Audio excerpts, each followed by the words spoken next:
ముంతా తుఫాన్ ఎఫెక్ట్ నెల్లూరు జిల్లాలోని కొన్ని ప్రాంతాలు ఇంకా జల దిగ్బంధంలో ఉన్నాయి. ఏకధాటిగా 3 రోజుల పాటు కురిసిన వర్షంతో అనేక ప్రాంతాల్లో నీరు నిలిచిపోయింది. దీంతో అధికారులు స్థానిక ప్రజలను పునరావాస కేంద్రాలకు తరలించారు. ఆయా పునరావాస కేంద్రాల్లో స్థానిక కలెక్టర్, ఎమ్మెల్యేలు, జిల్లా కలెక్టర్, ఎస్పీ, ఇతర అధికారులు బాధితులతో మాట్లాడి వారికి అవసరమైన సదుపాయాలను ఏర్పాటు చేశారు. ఇక నెల్లూరులో ప్రస్తుతం వర్షం కొంత తెలిపి ఇచ్చినప్పటికీ జల దిగ్బంధంలో కొన్ని కాలనీలు చిక్కుకుపోయాయి. రైట్, దీనిపై మరింత సమాచారం కరెస్పాండెంట్ నరేష్ అందిస్తారు. రైట్ నరేష్, చెప్పండి.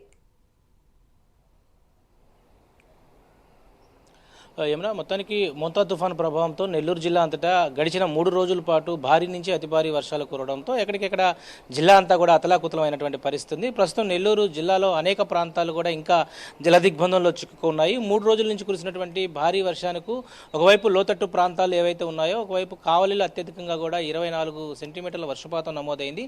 జిల్లా వ్యాప్తంగా కూడా సరాసరి దాదాపు కూడా 14 సెంటీమీటర్ల వర్షపాతం నమోదవడంతో అధికార యంత్రాంగం అంతా కూడా ఈ యొక్క తుఫాను అధిగమించారని చెప్పుకోవాలి. ఏదైతే జిల్లా కలెక్టర్ హిమాంశు శుక్లా, అదేవిధంగా జిల్లా ఎస్పీ అజితా వెజెండ్ల పూర్తి స్థాయిలో కూడా ఎప్పటికెప్పుడు కూడా ప్రజలకు సంబంధించినటువంటి అనేక జాగ్రత్తల విషయాల్లో కూడా వాళ్ళు పూర్తి స్థాయిలో కూడా సమర్థవంతంగా ముందుకు కొనసాగించారని చెప్పుకోవాలి. ఒకవైపు ట్రాఫిక్ జామ్ అంతరాయించేందుకు కూడా పోలీసు పికెట్ అంతా కూడా ఎప్పటికెప్పుడు కూడా రెవెన్యూ, రెస్క్యూ అనేక టీములు కూడా సమన్వయపరుచుకొని ఈ యొక్క తుఫానుకు సంబంధించి ఎక్కడైతే ఇబ్బందికరమైనటువంటి వాతావరణం అయితే తలెత్తిందో ఆ ప్రాంతానికి వెంటనే అధికార యంత్రాంగం వెళ్ళిపోవడం, అక్కడ సమన్వయపరుచుకున్నటువంటి పరిస్థితిలో ఈ యొక్క తుఫాన్ని అధిగమించారని చెప్పుకోవాలి. నిన్న రాత్రి తీరం దాటినటువంటి పరిస్థితుల్లో కాకినాడ వద్ద మచిలీపట్నం సంబంధించినటువంటి తీరం దాటిన తర్వాత ఒకవైపు నెల్లూరు జిల్లాలో కొంతవరకు రాత్రి 12 నుంచి కూడా ప్రస్తుతం వర్ష ప్రభావం కొంత తగ్గినట్టు చెప్పుకోవచ్చు. ప్రస్తుతం నెల్లూరు అయితే నగరంలో అయితే వర్ష ప్రభావం లేదని చెప్పుకోవాలి. నిన్న ఏదైతే 3 రోజుల నుంచి కురిసినటువంటి భారీ వర్షానికి మోంతా తుఫాను ప్రభావం నెల్లూరు రూరల్ సంబంధించినటువంటి అనేక ప్రాంతాలు జల దిగ్బంధంలోనే ఇంకా ఉన్నాయని చెప్పుకోవాలి. తల్పగిరి కాలనీ,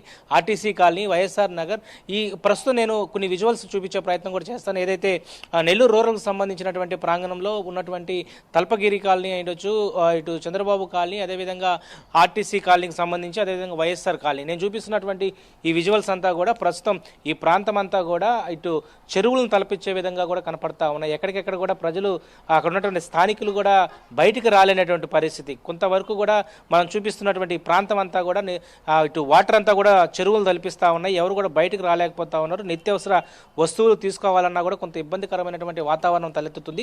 ఈ ప్రాంతం అంతా కూడా ఒకసారి మనం విజువల్స్లో చూస్తే ఎక్కడికెక్కడ కూడా ఈ ఇంటికి సంబంధించినటువంటి ఈ విజువల్స్ మనం చూడండి. మొత్తానికి వాటర్ అంతా గ్రౌండ్ ఫ్లోర్ అంతా కూడా మోకాళ్ళ లోతులో నీళ్లు నిండిపోవడం, బయటకు రాలేనటువంటి పరిస్థితి కనపడతా ఉంది.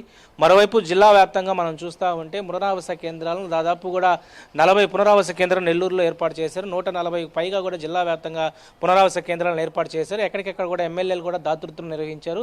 ఆ పునరావాస కేంద్రాలకు సంబంధించినటువంటి ఏదైతే ఆ సెంటర్లకు వెళ్ళి అక్కడ ఎవరైతే అంటే మన సంబంధించినటువంటి వర్ష ప్రభావం ఉన్నటువంటి ప్రాంత ప్రజలతో కూడా కూర్చున్నారు, మమేకమయ్యారు. జిల్లా కలెక్టర్, ఎస్పీ కూడా నిన్న నెల్లూరుకు సంబంధించినటువంటి కొన్ని ఈ యొక్క పునరావాస కేంద్రాలకు వెళ్ళి అక్కడ వాళ్ళతో పాటే కాసేపు గడపడం జరిగింది. జిల్లా ఎస్పీతో పాటు కలెక్టర్ కూడా చాలా వరకు అక్కడ వాళ్ళకి భోజనాలు వడ్డించి అక్కడ కొంత వాళ్ళకి ధైర్యం చెప్పారు. ఏ ఇబ్బంది లేదు, ఈ యొక్క మోంతా తుఫాను ఎదుర్కొనేందుకు కూడా తగిన జాగ్రత్తలు తీసుకుంటున్నామని చెప్తా ఉన్నారు. నేను చూపిస్తున్న విజువల్స్ అంతా కూడా నెల్లూరు తల్పగిరి కాలనీకి సంబంధించినటువంటి ప్రాంతం. ఇదంతా కూడా చెరువులు తలపించే విధంగా అయిపోతా ఉంది.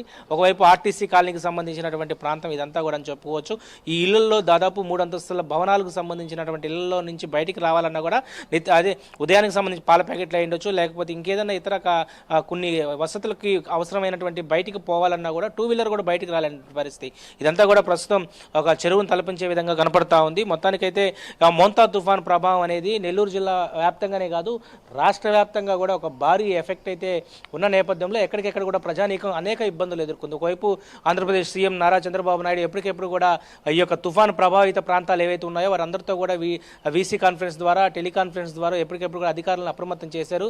ఈ యొక్క తుఫాను ఎదుర్కొనేందుకు రాష్ట్ర ప్రభుత్వం ఎంతో కష్టపడిందని చెప్పుకోవాలి. ఆర్టీజీ సెంటర్స్కి వచ్చిన కాల్స్ని ప్రతి ఒక్కరు కూడా స్పందించడం జరిగింది. ఏ ప్రాంతాల్లో ఎవరు చిక్కుకున్నారు, ఎక్కడైతే ఇబ్బందికరమైనటువంటి వాతావరణం ఉందో వాళ్ళందరినీ కూడా ఎప్పటికెప్పుడు కూడా జాగ్రత్తలు తీసుకున్నారు. ఒకవైపు ఇన్ఛార్జ్ ఇన్ఛార్జ్ మంత్రులను నియమించడం జరిగింది. ఆ ప్రాంతంలో కాకినాడ, మచిలీపట్నం, అదేవిధంగా ఉభయ గోదావరి జిల్లా, విశాఖపట్నం, ఇటు శ్రీకాకుళం సంబంధించినటువంటి ప్రాంతం నుంచి నెల్లూరు ప్రాంతం వరకు కూడా సముద్ర తీరం వెంబడి ఉన్నటువంటి ప్రాంతాలంతా కూడా రెడ్ అలర్ట్లో కొనసాగాయి.